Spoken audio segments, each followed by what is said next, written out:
want to bring Chicago, as usual, to the front of the congregation because, I got a special place in my heart for Brandon Johnson. So lately, I've been talking to you guys about what? Budgets. Budgets. Remember last year when we had this conversation and we said, listen, Chicago is facing I remember the number to the T. It was $942 million budget deficit. We were in 2024 and Chicago was facing a $942 million budget deficit. Do y'all remember that? Does anybody in the chat remember me going through and saying, oh man, they trying to raise property taxes. They putting in a new bag tax. They are trying to, get businesses, regentrify, all of this stuff. They were trying to figure out any way that they could plug that hole without laying people off. Because the big thing was, how do we plug this budget hole without laying people off?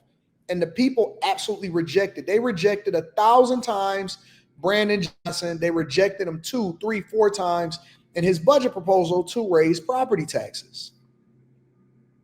Just recently, within the last couple of days, I've been talking to y'all about Los Angeles. I've also talked to you guys about California, how California is in a budget deficit. Billions, tens of billions of dollars in a budget deficit. Los Angeles is just did they budget. Karen Bass stated the city. She said that they are $1 billion in the hole. Right? Because I say that I'm going to tell y'all this every day. If y'all have not hit a like for the algorithm without me telling you where to find some more box, that's a problem. If y'all have not tapped into the Patreon without finding out where more box is, that's a problem. But here's the key, and this is the thing that I keep trying to tell you guys. The reason why these politicians, aldermen, councilmen, people that are managing these budgets, city council people, church members, whoever it is that are running for office, community leaders, even if they didn't plug, let's say, for example, last year, Chicago said, you know what?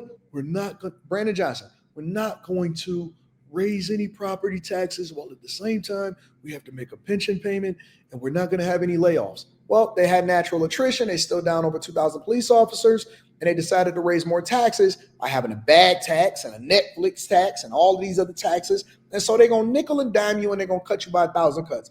And then the people said, well, at least we didn't have any layoffs. Well, guess what? That was 2024 projecting for 2025. We're in 2025, and guess what they've already determined?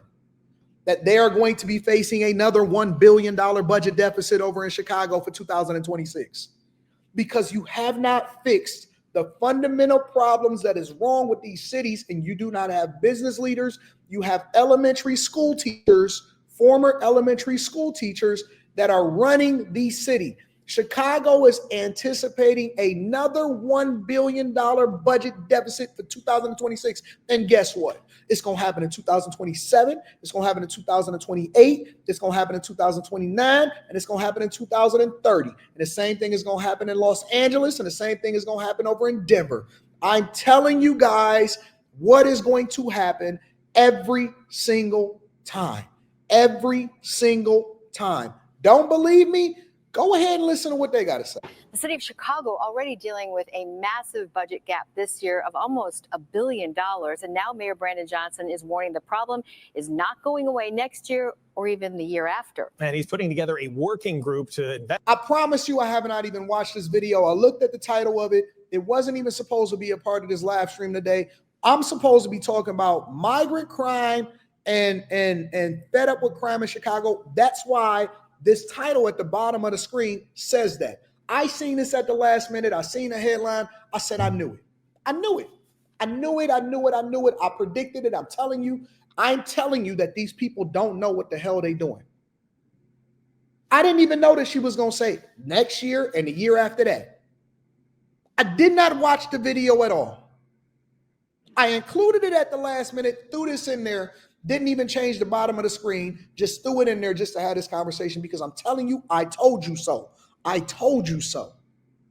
These people are completely incompetent. If you live in these cities, you are going to suffer. I'm telling you right now.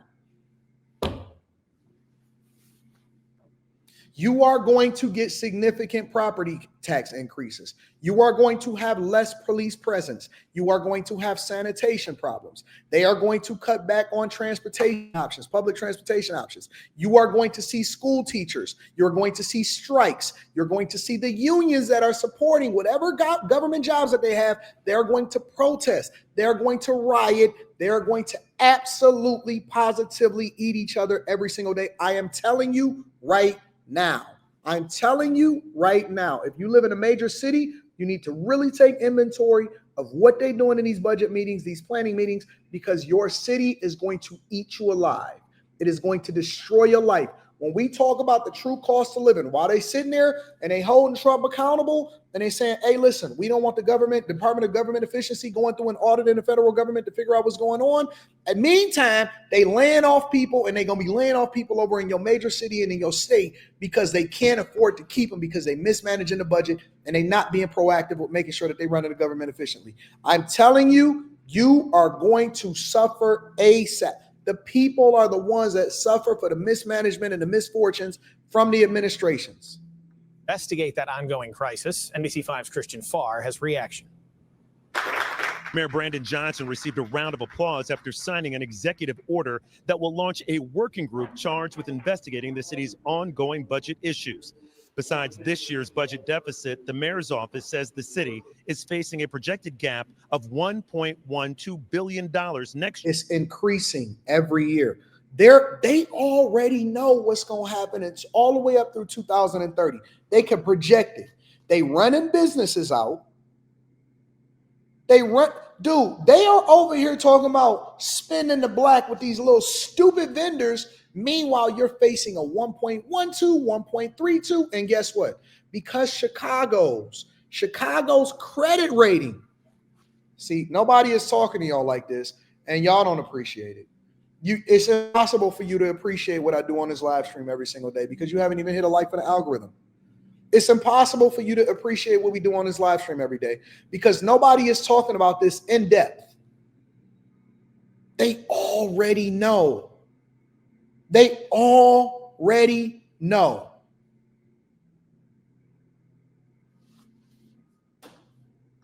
Year and $1.32 billion in 2027. And largely due to the rising personnel, pension, and contractual costs that we have.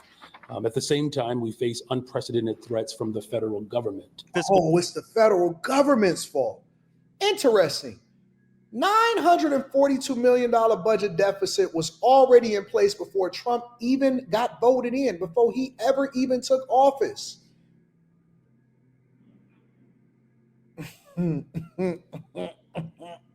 Watchdog group called Center for Tax and Budget Accountability sees this as a solid move by the Johnson administration, stressing that the city's budget gap issues have been a problem that were created by more than one previous administration. This is getting all the stakeholders at the table that really should be involved in trying to help inform the city resolve its long-term fiscal problems. You have the business community will be there, the labor community will be there. The cuts are going to be deep. The impact on workers are going to be harsh. Alderman Ray Lopez and other critics of the mayor say he should have put this working group together at the beginning of his administration. Alderman Lopez says the city has an ongoing spending problem right now that needs to be addressed in order to control the continuing deficit. That's his own fiscal mismanagement on full display right now. And to say that you're going to bring some working group together when you've had aldermen try to tell you and sound the alarm for your entire tenure at this point only tells me that you're now just trying to cover your rear end because you know you cannot hide and lie any longer. I'm telling you guys that it's going to get worse before it gets better. And Chicago's credit rating actually took a downgrade. Well, what does that mean, Anton? It means that now you guys are going to be paying even higher interest on the debt that Chicago already has, similar to what we paying on the federal government level. When they say, hey, we need to find the cuts, we need to find the savings, we can't spend any more money outside of the United States of America. Yo, F your AIDS program, F your Sesame Street program over here in a different country because we're paying $1 to $2 trillion in interest every single year. It's the same thing that's happening on a local level for you guys. Chicago is in shambles. Shambles. Thank God. You know what? I never thought in my entire life, that Chicago would get a credit rating downgrade and Detroit would be getting a credit rating upgrade. That means that they're paying more on the interest that they already borrowed and they don't even own their own streets. Never thought in my entire life that we'd be seeing big little brother over there getting a credit rating downgrade while Detroit is getting a credit rating upgrade. We have buildings. I'm looking at the construction. We building new hotels. This is crazy. And the reason that I knew that this was going to happen is because I seen it happen to us in 2008. I seen it happen to us in 2008. What you guys need to do, and I'm going to just save this other story for tomorrow from the story that I actually wanted to talk about. I'll save that for tomorrow. What you guys need to do, because really the question then becomes, well, Anton, how do we either capitalize or pivot? Two ways.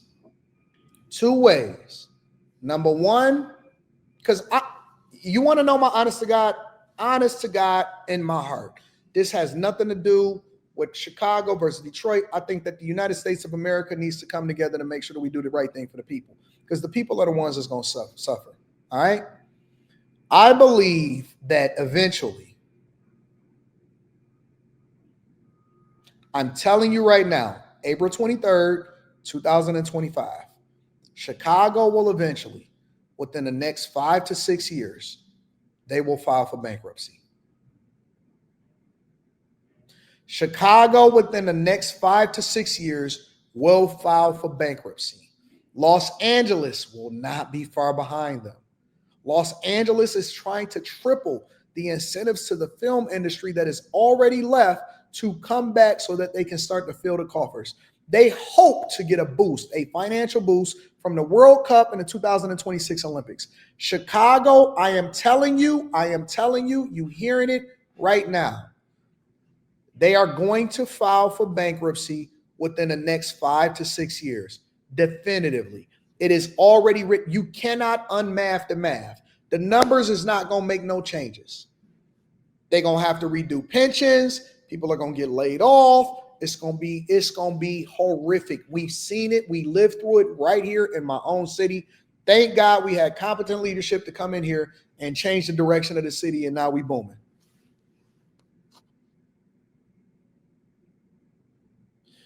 If you are a halfway decent person that has equity in your home, I would be looking for another job to relocate from the place that I am if I am there. Unless you are willing to suffer, because it's going to take 20 years. It's going to take 20 years for you to recover. 15 for you to get through it, 5 for you to start to actually see the progress. I was young enough to be able to be willing to endure through it. Because now at 43, it's like, yeah, man, I was able to endure through it. And we was able to capitalize off of it because we was able to get all the land for cheap, which then fed into my net worth today. And that's how, and now we booming. Now sky's the limit. Now we boom. I was young enough to deal with it. I was 26 years old and I said, you know what? I'm going to just hold it down. If you're 40, if you're 50, you tell me, are you willing to deal with a 20-year turnaround plan? And they haven't even hit bottom yet. They're on their way like this. They like this. Chicago is like this right now. Going right on down. And Los Angeles ain't far behind them. Denver at a smaller level ain't far behind them.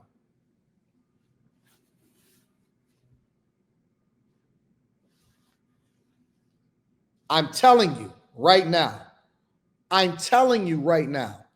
You don't have to like me. Take into consideration what I'm saying. Make the adjustment. Make sure y'all hit a like for the algorithm. Subscribe to the channel with 10 of your notifications. Let me read some of these super chats, and then we're going to move over to the next part of the show.